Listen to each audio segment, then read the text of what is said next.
You know, I personally believe that every good leader makes reading at least part of who they are and what they do. There's a saying that I really like that says, in 5 years I will be the same person that I am today, plus the books that I read and the people that I meet.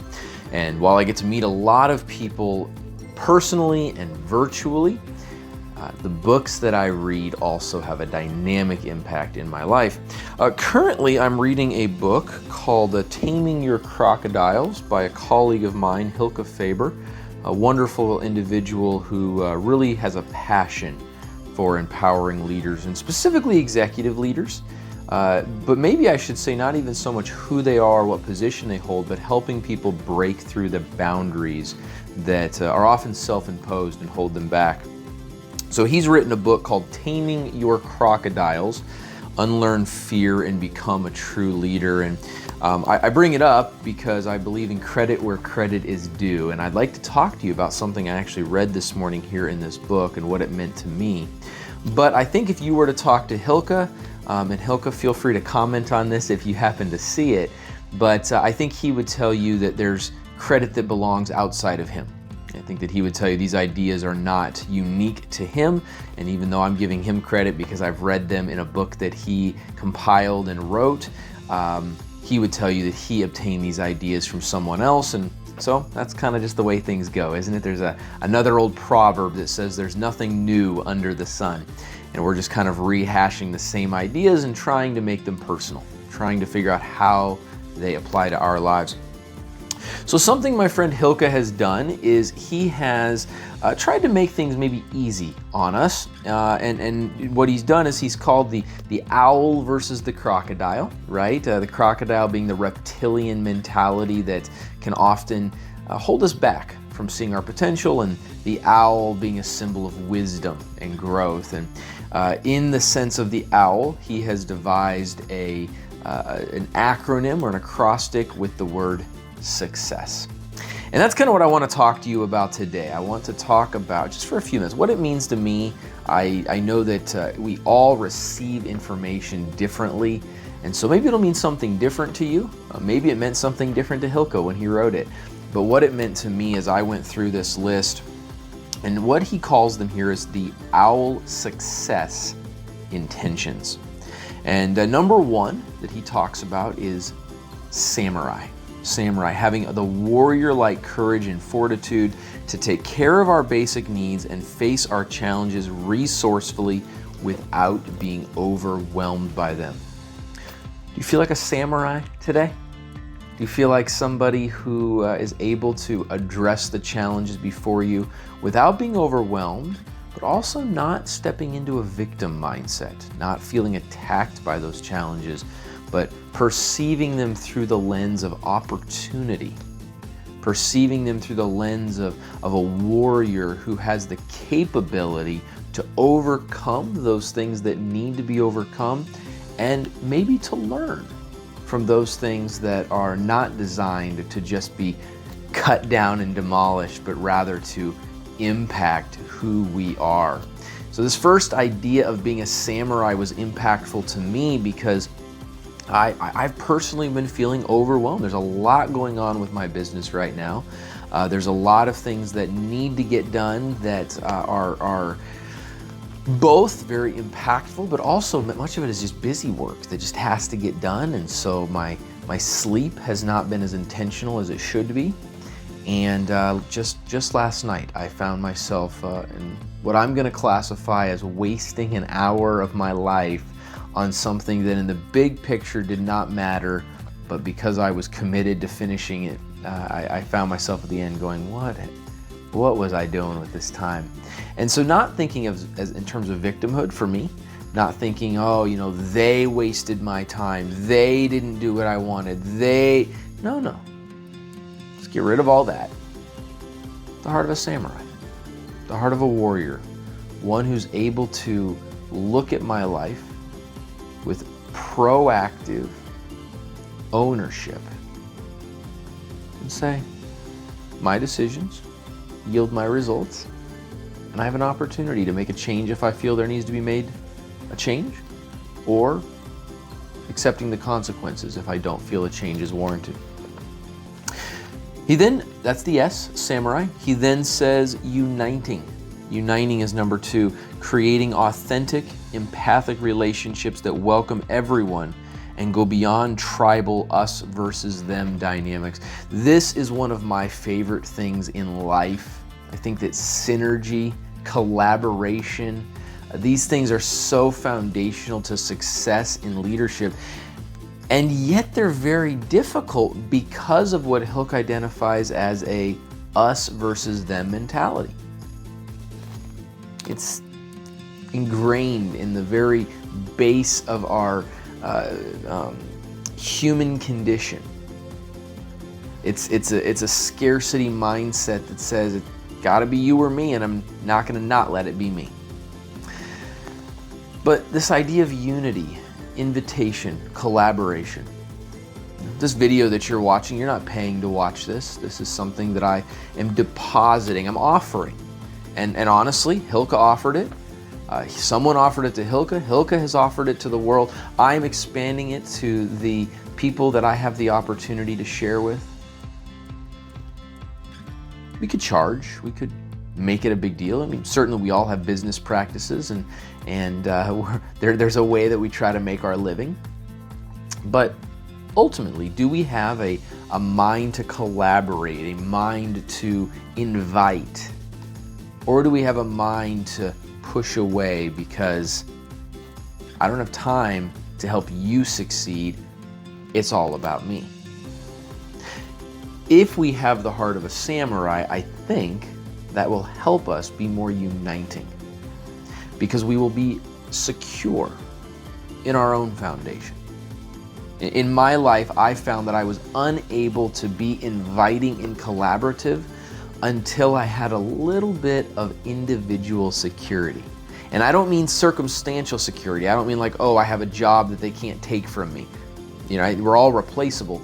I mean that internally, I knew I had value. I knew I could offer that value. And that gave me a sense of peace. I remember telling somebody, even just recently, but a while back, that there's gonna come a time in the life of a leader when all they're gonna be able to do is put their head on the pillow and know they tried to do the right thing. That comes from standing in that place of warrior, of samurai, and then it's extended through unity, collaboration, invitation. Because we're not jealous. It's not an us versus them mentality. It's an invitation to participate in an amazing, amazing project or an amazing outcome. So we have in our word success, we have samurai, and we have uniting. And then the third one that he references here is centered in purpose. Centered in purpose, being driven by our inner compass, pursuing our goals wholeheartedly and with focus, and seeing every failure as a part of moving forward. And he has failure in quotes. Centered in purpose. I think for me, the most impactful statement in there is the idea of, I'm going to read it again, seeing every failure as a part of moving forward. When we're centered in project, failures are unacceptable. The project cannot afford a failure. Failure means the project has been set back. When we're centered in purpose, failure is a part of moving forward. I wrote about this in my monthly, I don't know, called a newsletter or whatever, but Are You Being Served, which is on LinkedIn. And I talked just last month about when we see that we're going in a direction that is not the best way, how long does it take us to pivot? This particular idea of being centered in purpose will have a humongous impact on our ability to pivot. Why? Well, very simply, because if we are centered in project, we can't pivot. There's been an investment made. The project must go forward. It's too big to fail. We can't admit failure. It's a waste of resources, whatever it is, but that's project-based. And so when we're project-based, if we get, we're working on something, we're writing a book or whatever, and it's like, oh, well, we got a deadline. And the book it's not going the way we want it to go. It's not emphasizing the right idea. I should rewrite it. No, we don't have time to rewrite it. Don't have time to relook at it. Don't have time to fix it. Don't have time to even evaluate it. The project must go on. We're on a deadline. There can't be any delays. But if we are centered in purpose, we have the opportunity to say, what's the purpose of the book? And I'm speaking a little bit from passion of personal experience, because I'm in the process of that right now.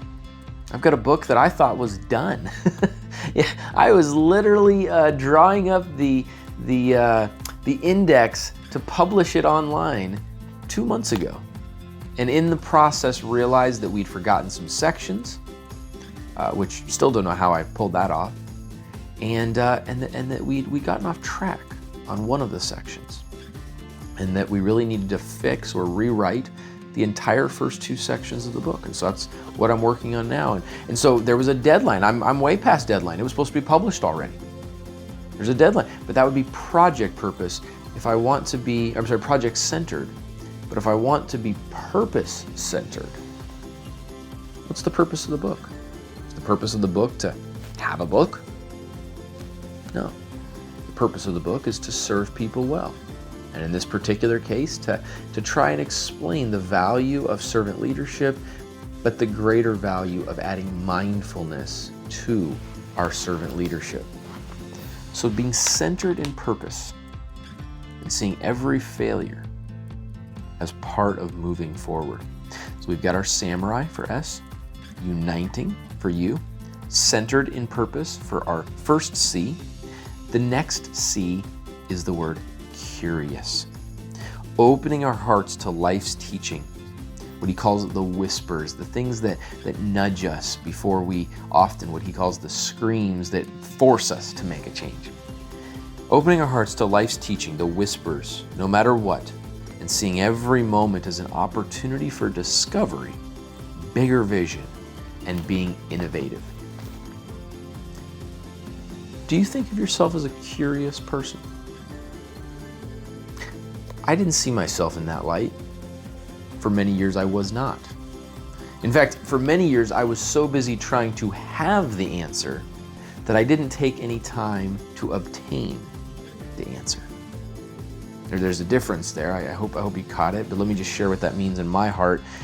I mean that there was so much emphasis that I placed on having the answer, the right answer for everyone, and knowing everything. My favorite phrase was, I know. I know.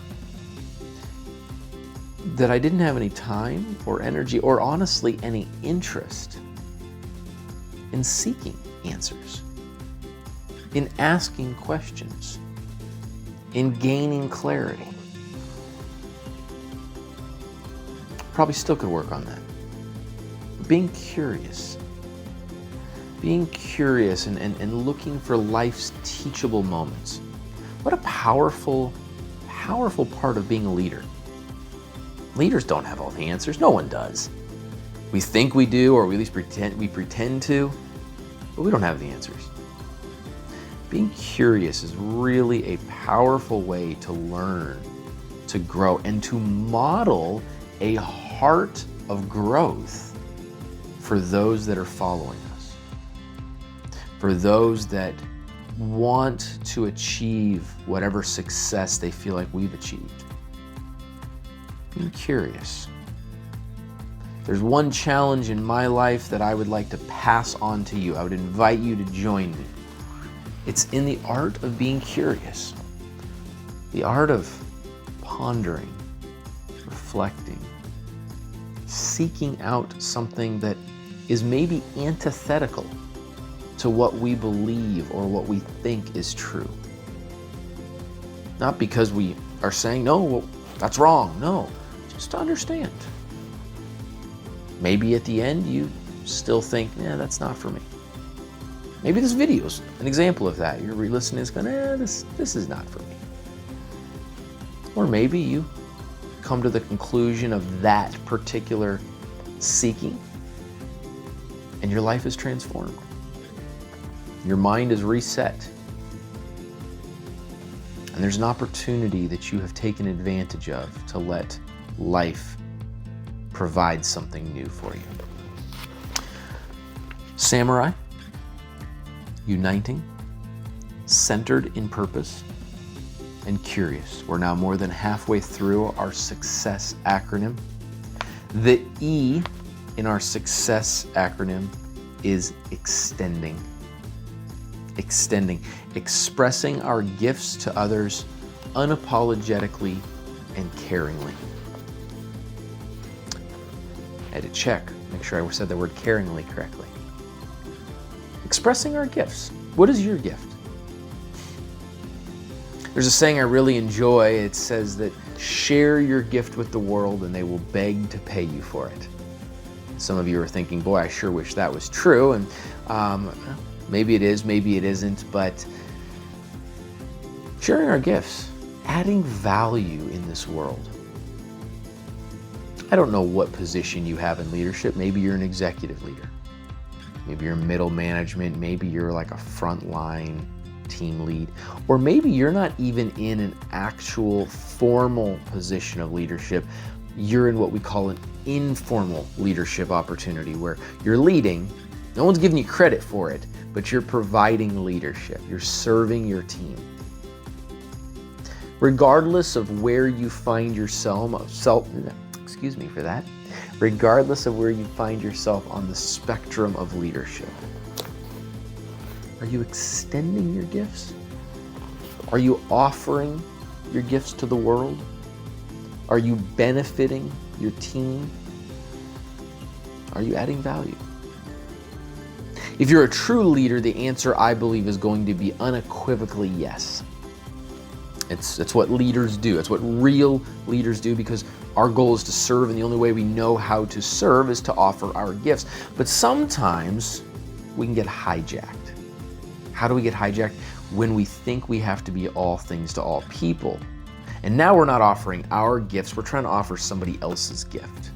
That can be really destructive. I've tried to do that. I've tried to be somebody else.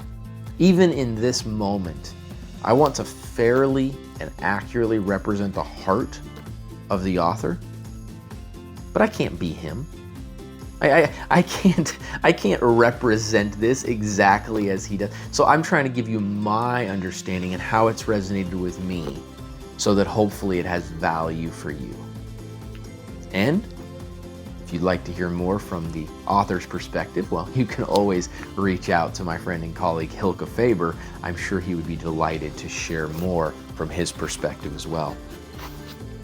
Samurai, uniting, centered in purpose, curious, extending, sensing. Sensing. Looking for the connection between everything and everyone, integrating the seeming polarities in life, creating cohesion. Hylka has a podcast that he does called Rooted and Unwavering, and several months ago I had the privilege of being on that podcast, and the natural course of that conversation talked about this aspect of success. Hylka asked me, in my story and in my journey, how there was connection, how the ripple effects worked, how there was just kind of an essence of unity in all things. I've gone through some things in life that have forced me into an understanding of this. And I don't mean that from a victim mentality. I just mean that when you go through certain things in life, there's just no choice but to not learn, right? You have to learn. I think I said that backwards. There's no choice but to learn. And through those things, I gained a profound appreciation for sensing, for connectivity. It takes a moment of slowing down, I think, hard to really sense how we are all connected and the integration when we're busy moving from this to that and the other thing. But I think it's worth it. I'm deeply thankful for how I now understand what people often refer to as the ripple effect, right? The ability to have an action, but it doesn't stop at that moment or at that place, but it proceeds.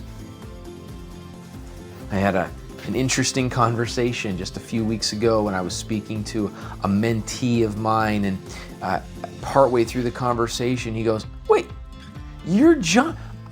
I've been hearing about you for years." What? How remarkable.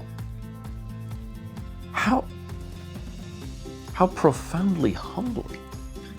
What was I doing years ago that merited a conversation that this individual had been hearing about for some time? It helped me to remember, and it did a great job of reminding me how connected we are and how important our current action is. Because we have no idea how it could be impacting somebody in 3, 5, 10, 80 years from now. We have the heart of a samurai. We're creating authentic and empathic relationships through unity. We're centered in purpose. We're curious. We're extending and expressing our gifts. We're sensing and looking for connection. And our last letter is simple.